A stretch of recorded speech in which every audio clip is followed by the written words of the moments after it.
Good morning and welcome to your Thursday, January 15th morning update. Hey, you remember how Democrats wanted to or tried to put those homeschooling daycare-ish moms under the thumb of the government? They worked diligently in several places to try to get them unionized, to literally force stay-at-home moms caring for children and other people's children into the union, which would then launder union dues, which they would be forced to pay, into Democrat campaigns and projects. Democrats hate everything they don't control that doesn't work for them. Education funding accounts, any sort of education funding vouchers, homeschools, private schools, especially religious schools. They don't want them getting taxpayer money. Think about that last one.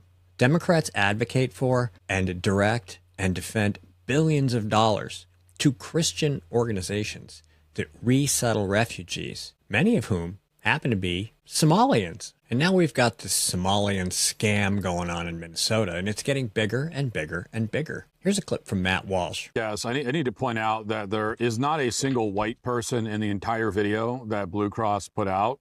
The closest we get to a white person is the woman at the end who works as county licenser, who will help the Somalis get their daycare so they can preserve their culture and their community. Now, all this is very strange if you think about it for a second. There's no obvious reason why Blue Cross, which is a health insurance company that manages Medicaid claims in Minnesota, would put out an instructional video specifically for Somalis who want to start daycares for other Somalis and no one else.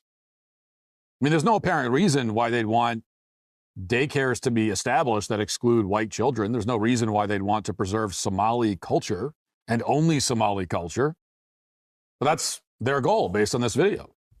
And there are no other videos like this on Blue Cross's nonprofit YouTube account. They went out of their way to target Somalis specifically and encourage them to start daycares. Even though, like, most of these people aren't working, they're on welfare. So why do they even need so many daycares? Like, you're not going to a job. But even so, they went out of their way to make these videos specifically encouraging Somalis personally to go start daycares. There's no video about white daycares that will preserve white culture, as you might imagine. But there's also no videos about Hispanic daycares or, black daycares, Asian daycares.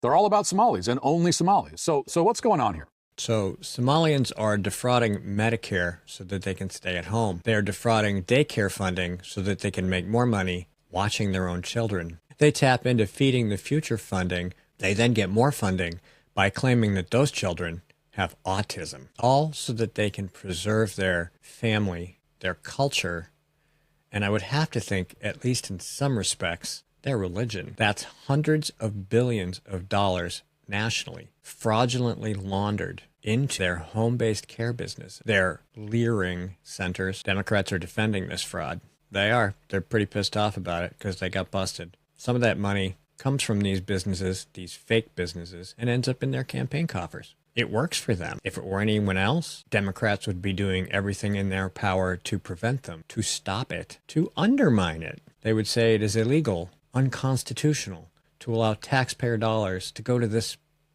daycare, to fund this mom, to finance a homeschool for young children. Oh, the horror. But only if the owners were white or Christian, because those owners don't feel beholden to the Democrat Party, the state, or the government, and neither they or the children attending those schools and care centers are likely to vote Democrat. Have a great day. We'll talk to you tomorrow.